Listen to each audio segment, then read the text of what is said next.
एक भैंसा अपने बच्चे के साथ नदी पे पानी पी रहा था।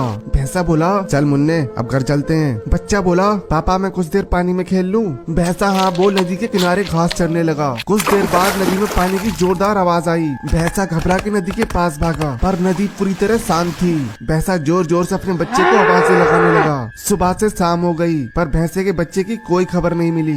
जब ये बात जंगल के राजा शेर को पता चली तो शेर अन्य जानवरों के साथ नदी पे आया। शेर भैंसे से बोला, नंदी हमें विस्तार से बताओ आखिर क्या हुआ था। भैंसे ने पूरी बात जंगल के राजा शेर को बता दी। शेर गंभीर होते हुए बोला, आज से पहले ऐसा कभी नहीं हुआ, फिर भी तुम चिंता मत करो, मैं बच्चे का पता लगवाता हूँ। शेर ने खबरी बाज को काम पे लगा दिया। बाज जंगल का चप्पा चप्पा छानने लगा। तभी बाज की नजर दो उल्लुओं पे पड़ी। दोनों उल्लू भैंसे के बच्चे के बारे में कुछ बात कर रहे थे। बाज फौरन उल्लू के पास जाकर बोला, भाइयों मैं राजा जी का खबरी हूँ, आज नदी पर एक बच्चा गायब हो गया है, क्या तुम इस बारे में कुछ जानते हो। पहले तो उल्लुओं ने कुछ बताने से साफ मना कर दिया, पर जब बाज ने दोनों को डराया धमकाया तो एक उल्लू बोला, बाज भाई अगर हमने उनके बारे में बता दिया तो वो हम दोनों को जिंदा नहीं छोड़ेंगे। बाज बोला, तुम घबराओ मत, जंगल के राजा हमारे साथ हैं, जो भी बात है साफ साफ बताओ। उल्लू बोला, हमें राजा जी के पास ले चलो, उन्हीं को बताएंगे। बाज दोनों को शेर की गुफा पे ले आया। इस वक्त शेर किसी काम से गया हुआ था। बाज और उल्लू शेर के आने की राह देखने लगे।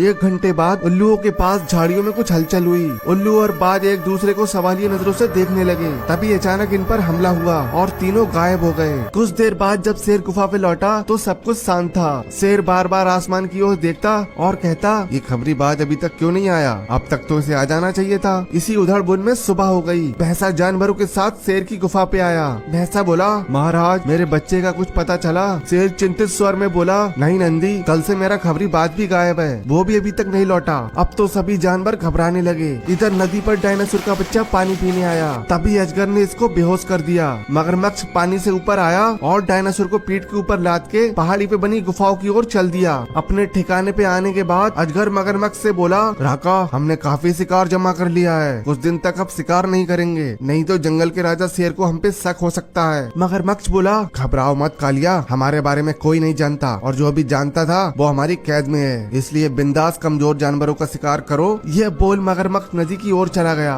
एक खरगोश ने इन्हें डायनासोर के बच्चे को लाते हुए देख लिया था। जब अजगर भी यहाँ से बाहर चला गया तब खरगोश दबे पांव गुफा के अंदर आया। अंदर बहुत सारे जानवर एक पिंजरे में कैद थे। इनमें खबरी बाज और उल्लू भी थे। पहले तो खरगोश ने पिंजरा खोलने की बहुत कोशिश की, पर जब पिंजरा नहीं खुला तो खरगोश यहाँ से चला गया। कुछ देर बाद मगरमच्छ और अजगर फिर से पहाड़ी की गुफा की ओर चल दिए। गुफा में खाने का भंडार है, ये सोच सोच के दोनों नाचते गाते जैसे ही गुफा के अंदर गए, अचानक किसी ने गुफा का दरवाजा बंद कर दिया और जल्दी से गुफा में आग लगा दी। अजगर और मगरमच्छ की चीख पुकार की आवाजें गुफा से बाहर तक आ रही थी। कुछ देर में दोनों की आवाजें हमेशा के लिए शांत हो गयी। खरगोश ने शेर और बाकी जानवरों की मदद से पहले ही गुफा में कैद जानवरों को आजाद करा लिया था। भैंसा अपने बच्चे को गले लगाकर खूब रोया, पर इस बार ये खुशी के आंसू थे। सभी जानवरों ने खरगोश की बहादुरी की प्रशंसा की। आखिर में दोषियों को सजा मिल गई और निर्दोष आजाद हो गए। तो दोस्तों कहानी पसंद आए तो वीडियो को लाइक कर हमें फॉलो पक्के से करें। धन्यवाद।